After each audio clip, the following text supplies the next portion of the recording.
All hail Biafra. Now,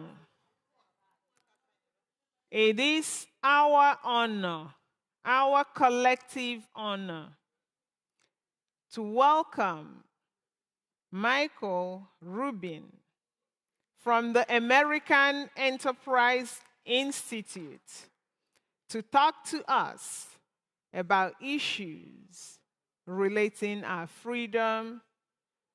Welcome, Michael. Thank you very much.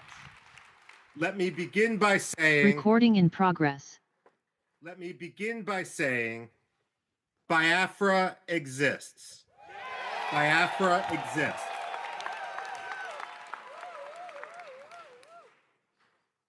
When I analyze, it's important to recognize the obvious. It's willful blindness to embrace some of the excuses which the West uses to avoid discussing the autonomy, the freedom, the liberty, and the independence of Biafra. It is not climate change, but deliberate murder. Climate change doesn't hire Fulani gangs to rape and murder in Biafra. The authorities in Abuja do. And we need to recognize that reality. Too often, the State Department, the European Union, the African Union defer to the powerful against the weak. But that's not how human rights work. When it comes to the abuses of the Nigerian government, they must be held to account. When Secretary of State Antony Blinken met with Muhammadu Buhari, the former president of Nigeria and a war criminal from the days of the first Biafra genocide, he took Nigeria off the State Department's religious freedom watch list. The United States and all other countries must calibrate our policies towards the reality of the way things are, rather than the way we wish things would be.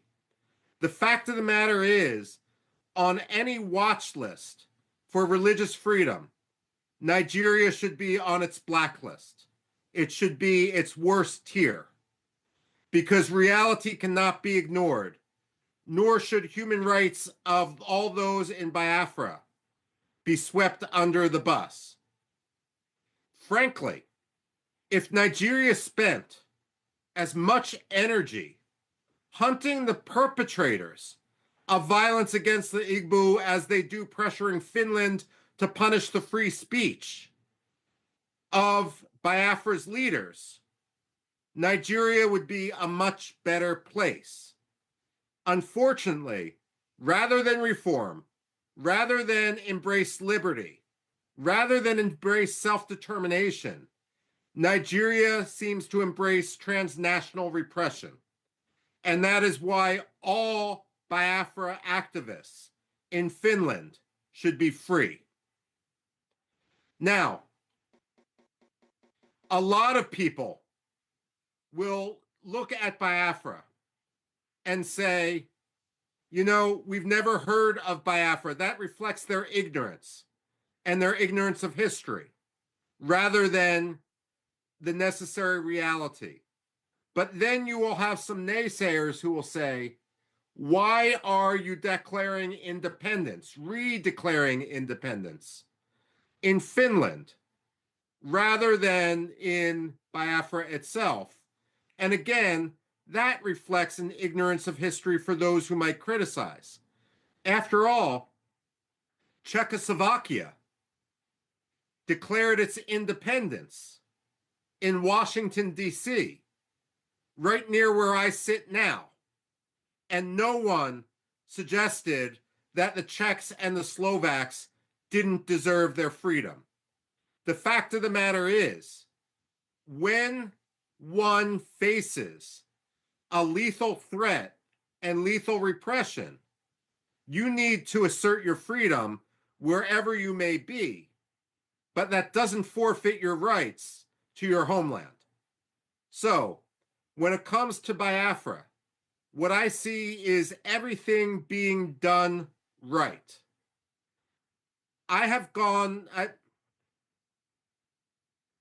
Let me put it this way. Again, I say this as an academic. I've been to many places around the world in which people desire their freedom. I've been to Iraqi Kurdistan, Turkish Kurdistan, and Syrian Kurdistan. And I've written a book where, while I empathize with the Kurds, they are not yet ready for independence because they have not taken the basic steps to form a unitary government that can step into the vacuum on day one and lead their people. That is something that the Biafrans have, a mistake the Biafrans have not made. What I see today with the organization of the Biafrans has been absolutely and completely admirable. You are not simply symbolically declaring independence. You are setting in motion a government which can take over all functions of the government. Now, some people may complain that Biafra now has its own army, and they may say that is a terrorist action. They are wrong. It is the job of any government to monopolize the use of force within its territory. The Nigerian army is the occupying army right now. Its job is not to monopolize the use of force within Biafra, because they have shown when they use force, they use it not for security, but to perpetrate insecurity. They use it to murder, they use it to rape, they use it to charter buses, to bring in militias, so that people, naive people, may believe that they have nothing to do with what is going on in the region. Now, I'm a historian by training, which means I get paid to predict the past. Also, speaking of pay, let me be clear. I am receiving nothing for my advocacy for Biafra. I have been offered nothing, I have demanded nothing, and I am receiving nothing. Nor would it even be legal for me to accept money from anyone. I am speaking only as an analyst and only as someone who wants to further liberty. Now, I ask as a historian, where has it worked to force the victims of genocide together with their perpetrators? Where in history has that ever worked? Aggressors must understand that if they turn to genocide, they will always lose. The fact of the matter is, Nigeria lost Biafra in 1967. They may have won the war temporarily, but they permanently lost Biafra. The decisions they made 57 years ago forfeited any rights they have to control, to occupy, to speak on behalf of the people of Biafra. Let me conclude by saying, as an analyst again, I don't think the United States will be the first country to recognize Biafra. But I pray that it won't be the third country either.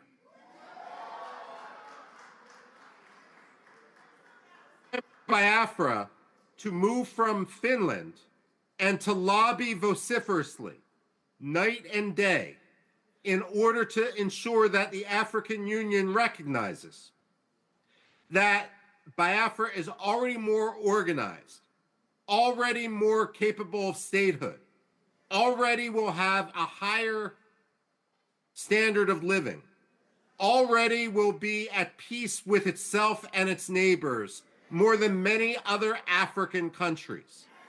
And therefore, it will be a boon to Africa, a boon to the African Union, a boon to the spread of democracy in the region, an anchor for stability in the region, in an area that is increasingly unstable, especially as people come from the north in order to destabilize. So let me conclude by saying, with my very short remarks, that I wish I could be with you there today. Family prevented me from coming, but I admire what you're doing, I follow what you're doing, and I pray for what you're doing. Long live Biafra.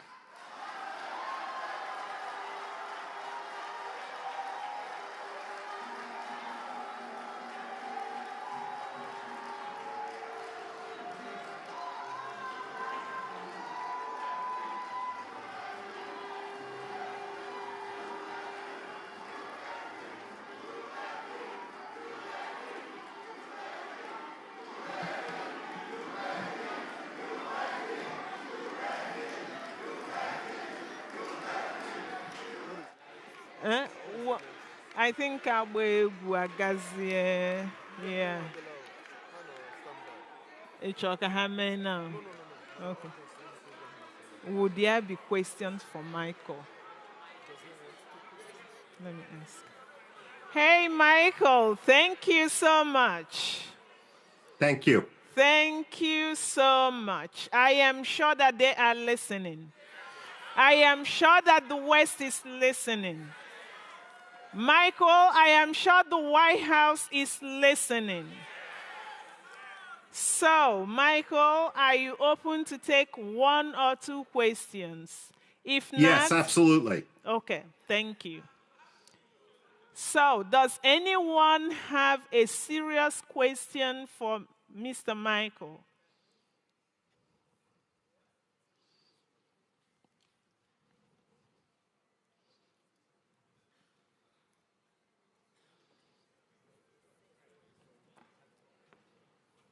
Hail Biafra. Mr. Michael, I thank you for taking the opportunity to speak to Biafrans, and we appreciate what you're doing. My question is, have you had a cup of tea with Donald Trump this morning? I've had a cup of tea, but that's all. We need to know.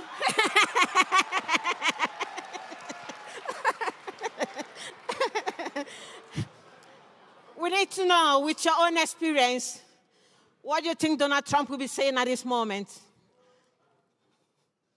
Let me put it this way. Personnel is policy. Donald Trump is the president, but what matters are those who will be staffing him at the Undersecretary of State for Africa level, at the National Security Council, and the Pentagon. That is who also in the Senate Foreign Relations Committee separately. That is who needs to be lobbied if the Biafrans are going to convince the United States. Quite frankly, American attention right now is on China, it's on Russia, it's on Israel. It behooves the Biafrans to make sure that Biafra gets the headlines for the right reasons. Okay. If I may, and this isn't an either or, the Somalilanders have been at this for years and have made tremendous strides. You can jump over much of the preliminary work they have done to make your case. And given the Biafran diaspora in the United States, given the talent, given how vocal they are going to be your ambassadors. And so I do think it is possible that the United States will eventually see the light. Frankly, I don't think it's possible to go backwards. No. But as Winston Churchill once said, the United States always does the right thing. They just try everything else first. It's important to get through that process much quicker. Thank you very much. Sorry, I didn't introduce myself. My name is Sister Dominica Oleune. I'm from Olo State. Thank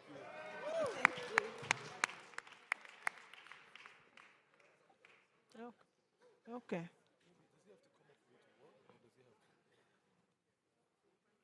Yeah. Okay. Do you want to take it to him? Thank you.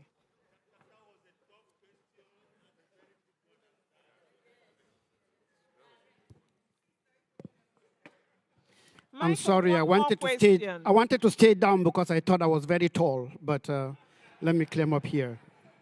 I want to thank the Biafran government in exile for bringing Ambazonia team here today. This is a wonderful opportunity. My legs are shaking, and I want to say it's a pleasure to have met and listened to Mr. Michael. In fact, I don't just know, I'm pumping out. And I want to make him to understand that Biafra and Ambazonia are seismic twins. I'm seeing him here. I was looking there. All right. Hello. Yeah, they are seismic twins.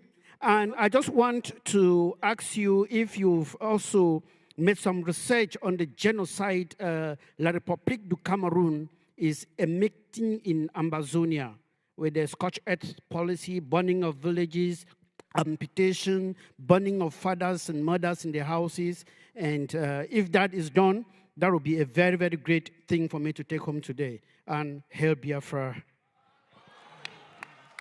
Thank you very much. I am aware of the situation.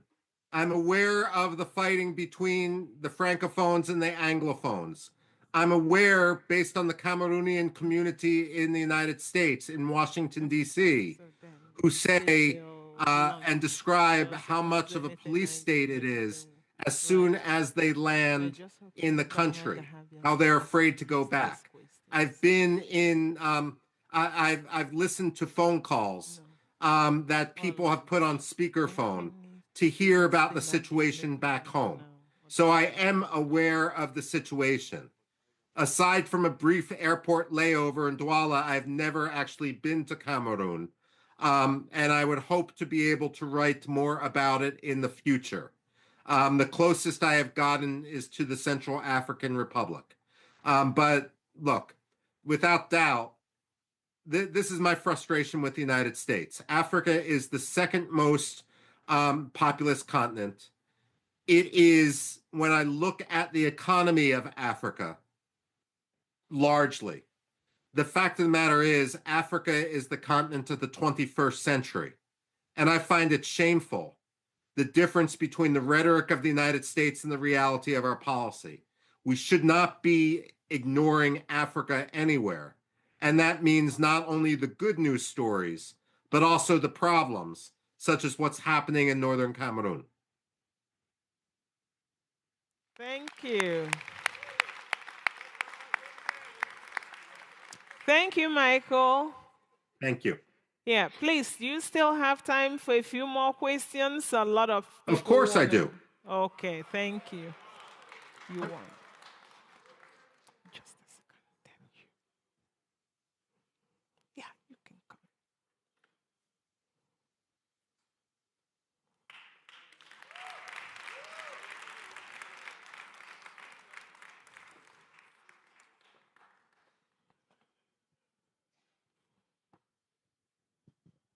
Good day, Michael. Good day. How are you doing? Very good, thank you.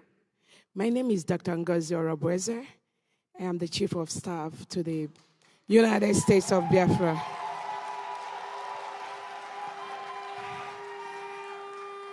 I thank you for your comments. Don't really have any question for you because what you've said is what any sensible, decent human being will say. But I just want to use this opportunity on behalf of my Prime Minister, our Prime Minister, Simon Ekpa, to thank you for standing up for Biafra. Please continue to do what you're doing for us. Biafrans and generations unborn will be very, very kind to you. That's all I need to say. Thank you so much. Thank you so much, and I pray that we will be able to see him in person soon. Free from Finnish prison. Thank you.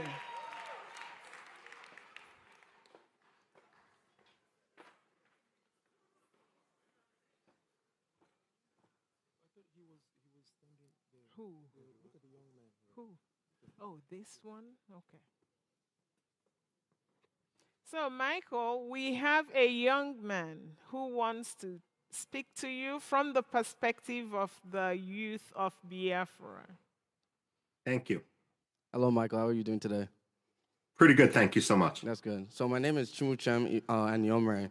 My family have brought me out here today to understand about this fight for Biafra and this freedom.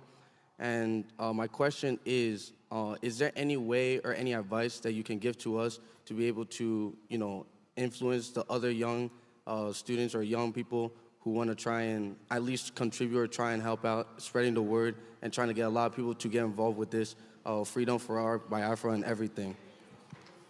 Yes, my advice is always write, and write. But don't write simply for the Biafran community. You're writing for people who already agree with you. You want to write specifically for non-Biafrans. You want to write for people that disagree with you. You never want to look at someone as your enemy, but rather as someone who is wrong and needs to be convinced to be right. And if you push them into a corner, it's natural human nature that they're going to dig in their heels. But if they are, if it's not a personalized discussion, but rather a discussion of facts, then they can save face when they switch sides and understand that freedom and liberty for Biafra matter. So write for university newspapers, write for school newspapers, write for local newspapers, and write for national news outlets. What I would always say, again, as a writer, and this is something that I've always scratched my head about. You can see I've scratched all my hair off. The fact of the matter is that people will say, not on the Biafra issue, but on other issues, I wrote a letter to the New York Times and they refused to publish it, so I'm emailing it around, and the letter is 2,000 words long. Wow. But New York Times letters are only 125 words. It's not that the New York Times disagreed with Biafra. It's that the letter didn't fit the format. So my advice as someone who's published more than 4,000 op-eds, articles, book chapters, and so forth, is you always look at the other letters, articles, and so forth that are published, and you copy the style precisely. No one is going to make an exception for you. So once you get the system, it's actually easy to get published. Editors need a lot of material. I would also say, and I say this, one of my jobs is as an editor. Editors can be very lazy people.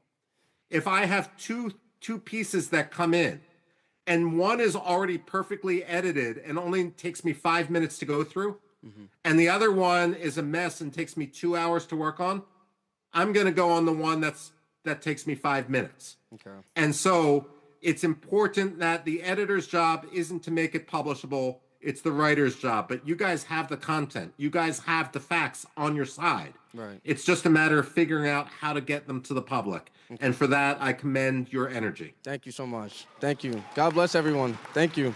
God bless you.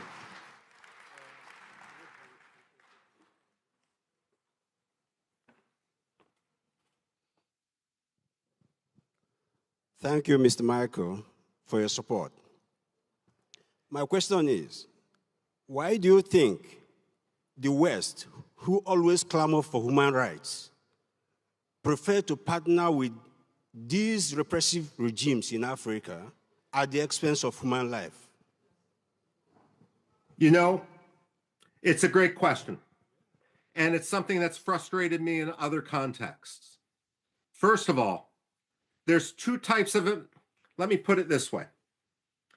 When George Shultz was the United States Secretary of State under Ronald Reagan, whenever a new U.S. ambassador would be nominated to go to a different country, George Shultz always invited him into his office on the 7th floor of the State Department, and he had a big globe there. And he would tell the ambassador nominee, show me your country. And God forbid if that ambassador pointed to Gabon or Senegal or Somalia or Kenya, George Shultz would say, no, never forget that your country is the United States of America. The point of this is that some ambassadors believe that they are successful if they have good relations with the country to which they are sent. But that's not the job of the ambassador to be liked by the president, the prime minister, or the dictator. It's the job of the president to advocate for United States national interests. And I would argue that United States national interests are at their strongest when they are backed by liberty and moral clarity. So rather than have an ambassador who simply wants to have good personal relations with an undemocratic leader and therefore endorses undemocratic things or ignores real problems, it's essential that we stand with moral clarity, even if it makes for an uncomfortable meeting. This is why personally, and I wrote about it at the time, I was so disappointed when Secretary of State Antony Blinken, a man who based his legitimacy at his Senate confirmation on the fact that his father-in-law was a Holocaust survivor, when he ignored and took, when he sat with Muhammadu Buhari and when he took Nigeria off the religious freedom watch list. You know, politicians and diplomats don't like to be criticized. And when you see such hypocrisy, if you write about it, and I'm going to the previous question now, that is something which they will notice. They may not want to admit that they are making a mistake, but they will read the criticism and hopefully not make the same mistake twice. So part of the problem is the culture of the American State Department and frankly, the British Foreign Office and so forth. But part of the problem is that the Biafrans need their voice to be amplified far beyond the borders of Biafra and far beyond the confines of the communities within the diaspora. Thank you, Michael. No. Last question.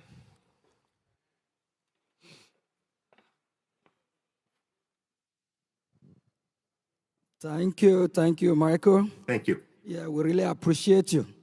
I have two questions for you. Okay. Yes. Can you please promise the Biafran people that you will keep exposing the Nigerian government and keep exposing the atrocity, and you do the best you can to write up more, whatever you can, to speed up the release of our leader, Prime Minister Mazi Simon Ekpa, which I call my boss.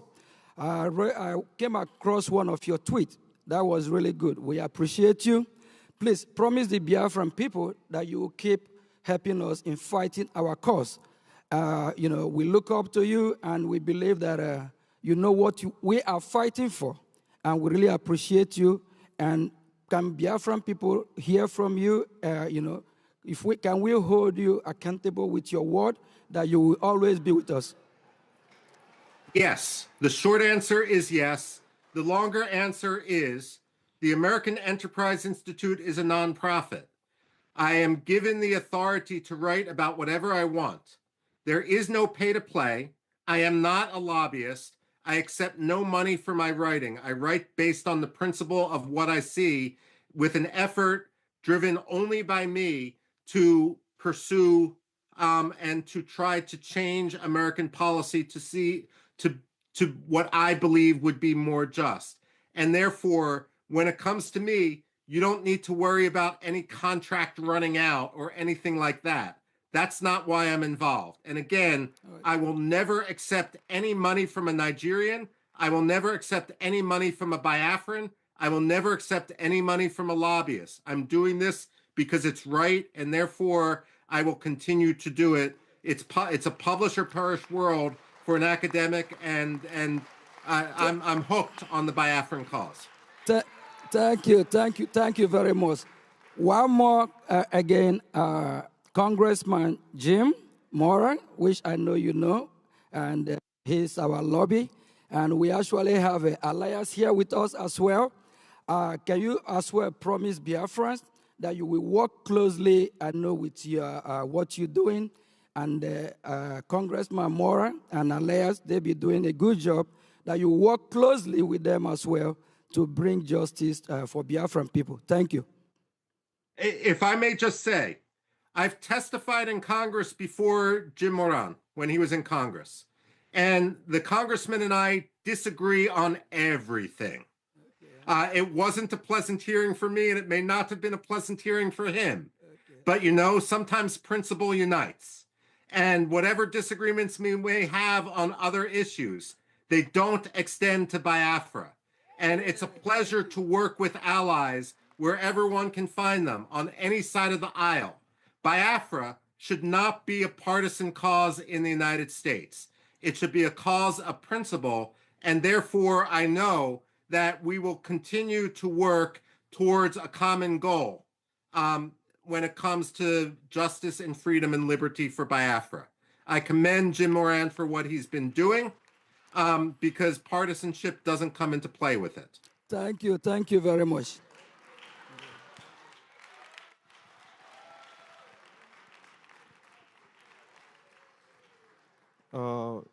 Mr. Rubin, thank you very much for your commitment in putting the truth out there to the public. On behalf of the Prime Minister, as the government representative in Europe, and I also live in Finland here, in your own words, what would you tell the Finnish authorities right now in regards to the allegations of incitement by our Honorable Prime Minister? You know, Finland's got to be on the right side of history. Finland especially should live up to its status, its claim as being the freest country on earth. That's what Freedom House ranked it as. And right now they're endangering their status. I should note that this isn't just a Nigeria-Finland issue. When there was an argument, when there was an effort for Finland and Sweden to join NATO, Turkey tried to blackmail both, but mostly Sweden, in order to betray Kurds, and Kurdish dissidents and Kurdish free speech in Sweden, in order to get Recep Tayyip Erdogan to drop his objection to Sweden's accession to NATO. And in the end, Sweden betrayed its principles.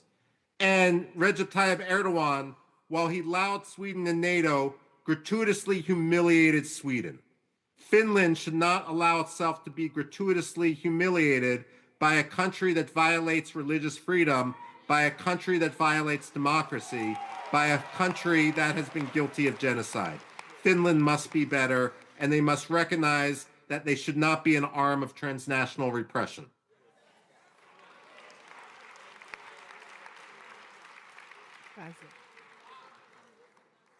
Thank you so much, Mr. Rubin. Okay. This concludes our session. Thank you. Thank you.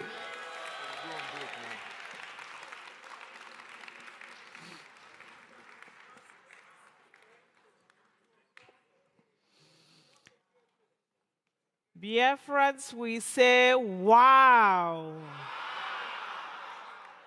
We say, wow. Did you just listen to Mr. Rubin? Oh, my God. Oh, my goodness. We thank Mr. Rubin again. This gives us courage that they know. They actually know the truth. We only have to push and do the right things. Do it right, and they will hear. We will bring that wall down. So now,